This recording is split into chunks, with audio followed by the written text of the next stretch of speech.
Hello, this is Michael D'Souza, and I'm recording my autoethnography.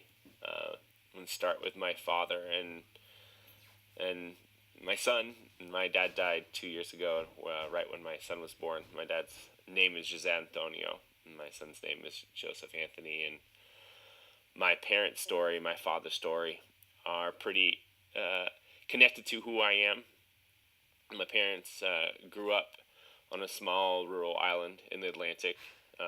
That's the territory of Portugal, named San Miguel, which is how I got my name, Michael. They grew up in pretty intense poverty there. My parents had to struggle as children and work from about 7 years old. My dad had a job, and they had to work hard to find ways to get food and just live. And eventually they had an opportunity, or my mom specifically had an opportunity to come to the States. And she started building her life, but went back to marry my father shortly after coming, and they started to build a life for themselves.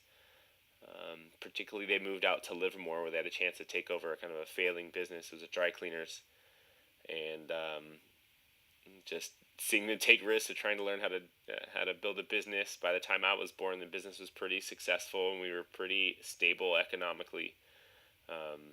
Being the youngest in my family, I didn't have to endure the same kind of transition period that my family went through, where my brother essentially was kind of grew up in the business as a baby, and by the time I was born, my mom was able to stay home and start doing other types of work, but something where she was able to take care of me, and I had a lot of experiences that just made my life easier because of my parents' economic status. By the time I was born, I had a very standard suburban experience in schools, and because of my appearance, I was able to have access to all the privilege of what it means to be a white heterosexual male, and was able to be the first one in my family to graduate high school and then enter college. I went to Berkeley and studied molecular biology, and decided that I'd want to become a teacher.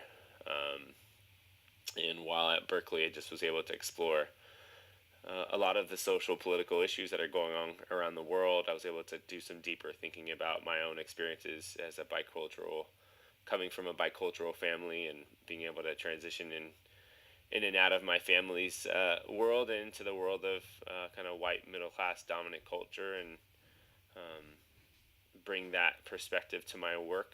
And eventually, after teaching for several years, met my wife, who was also an educator and also a first-generation immigrant, and just the two of us grew together, and it helped me a lot in becoming the leader and educator that I wanted to be. And my experiences in school and my life and in my family, my immediate family, have really pushed me to grow and to build a sense of integrity of who I am at school, outside of school, with my family, with my parents and my brothers and sisters, and now I've been serving as a principal for this will be my 10th year of administration, and try to stay humble always. And that's my daughter Rosa, my oldest, who's now 6 years old, who keeps me grounded and humble, and but always focused on doing positive things. And